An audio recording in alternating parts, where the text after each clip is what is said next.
and Cook with Cook Saw Manufacturing LLC. We're wanting to show you our MP-32. The one we'll be looking at today has a 27 horsepower. That's a new engine that we've started putting on them. A lot of people use the, well, we've done 16 horsepowers for years. They're phasing that out, so a lot of people use the 18 horsepower and the 20 horsepower. There's also a 25, and the 27, as I said, is a new one that gives us plenty horsepower on this MP-32 manual mill. This mill is a 16-foot log cut mill, and we'll show you it sawing a little bit. I want to begin by showing you a few things about the head. To begin with, the roller guides.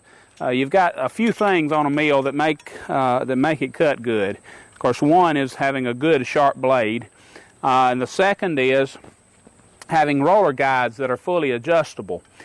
We have a blade alignment tool here that you put on your blade, and it slides across the top of the blade in this direction, and we just put it right to the middle of the this blade that we've got here, and that's just a mark to show us the middle.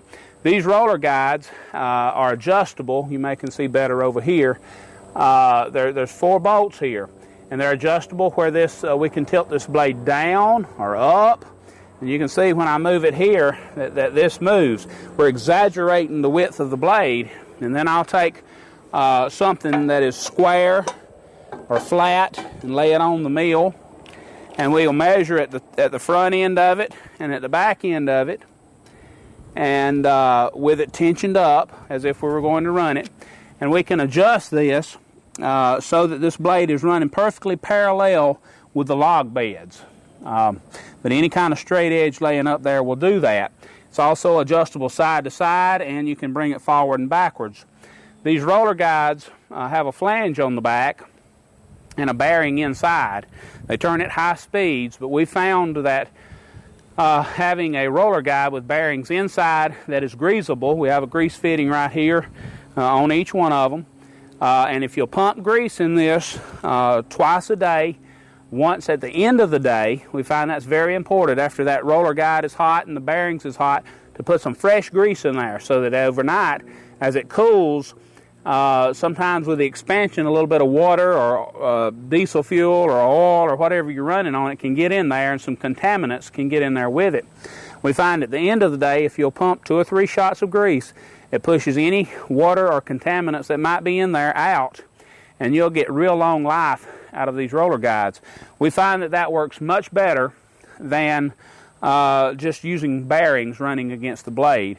And so that's something that we're proud of to offer on this machine. There are several features about this machine. It's more heavy duty than most on the market.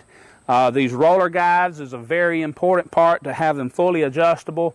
Some machines have just a roller guide that's welded on there, and there's no real accurate way to adjust it, or either no way to adjust them at all. But these are fully adjustable. Many of these features that are on this mill are the same as are on our AC-36 fully hydraulic mill. So we've just taken them, we've already building them, and we put them onto this machine, so we've got a very heavy duty machine. But when you buy this mill, the blade alignment tool will come with that, and according to which package we offer several different package deals. You can get a certain amount of blades and different things. But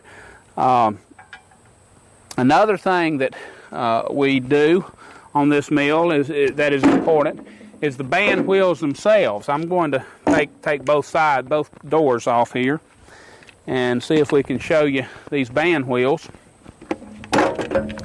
Doors just slide right off there. These are metal band wheels, and you may can see this side a little bit better. A lot of your wheels, matter of fact, I'm not sure that any other mills of this size have a solid wheel here. Right in the face of this, most will either have urethane or a belt insert, some type of insert. And we've already been down that road, and it is a little less expensive. It's cheaper to put something in a belt or a sheave. They call it a V-belt wheel. and that works okay, I guess. We've done it in years past. A lot of people still do it. But what we found out, we were concerned in the beginning, will metal wheels be as good to the blade, or will you lose blade life by going to metal band wheels? We've done a lot of experimentation and have been putting these metal band wheels on for a couple of years now, and we found that we get just as good a blade life. The advantage is we don't wear out belts. We don't get our urethane cut or the belts cut. We're not trying to force belts into this thing. Sometimes that can be a very frustrating thing, to put belts inside of a belt, a V-belt wheel. The other thing, and even more important, we take these wheels, and this is the shaft to our bearing assembly, which is right back here. We mount that onto a machine that we've built, and we grind this wheel. When they come, they're supposed to be balanced and true, and they are very good. But we take it and we put it on our machine, and we re-true every band wheel. And this wheel and this bushing goes with this shaft. They all go together and go on to this mill. We get a wheel that is perfect in round, and we've put calipers on them, and we like to see a wheel within 5 thousandths. If it's more than 15 thousandths out movement, you're going to get vibrations and you're going to break band blades. And that's something we've been able to do that makes this wheel just far and above better than the rest if they're not doing that exact same thing. On this side, we machine out the wheel, and we put a double roll bearing in there, and it slips on and sits on a shaft. We do the same thing. We mount this bearing onto that shaft. We mount this the shaft up, and we turn this wheel sitting on that shaft. That's as true and as accurate as you can get. We found that we even mark the bushing on the other side. We found that if you rotate that bushing, it can fit in 3 places. And if you don't mark it and put it back in the same place, that'll throw it off as much as 15 thousandths, even more sometimes. So it's important to get that back in the same place. But that is one thing that makes this mill smooth running, and we believe makes it better than others that are on the market. We have a tank here. You can see the filler cap here. This is our tank built in where we drip fluid onto the blade. We will drip diesel fuel if we're running on pine trees. If we're running hardwoods or something that doesn't build up a lot of pitch, you can run water with dishwashing liquid, and that does good. But we're dripping onto a felt wick here, and it is rubbing against the blade. We found that we can use very little diesel fuel that way over a day's time in comparison to just trying to drip it. We can get by with a lot less fuel. We run through a little filter so we don't stop up, and then through a sight glass where we can just drip it real easy right onto the blade or onto this wick. In addition to saving fuel that you're dripping, you don't want to use a lot of fuel. It's expensive and you don't want it everywhere. What we put on it is absorbed right into the sawdust, so it's not a problem.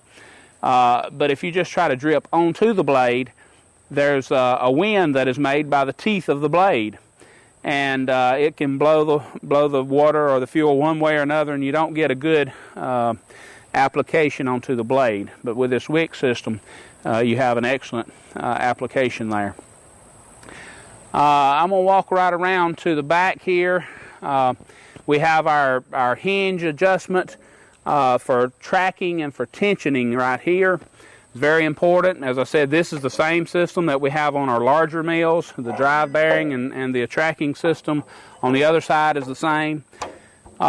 You just crank it in. It has a spring tension, and that allows for a little bit of give. A lot of machines will have hydraulic tension, and as far as tensioning, that's fine, but there's no give when you get sawdust or bark going between the band and the band wheel.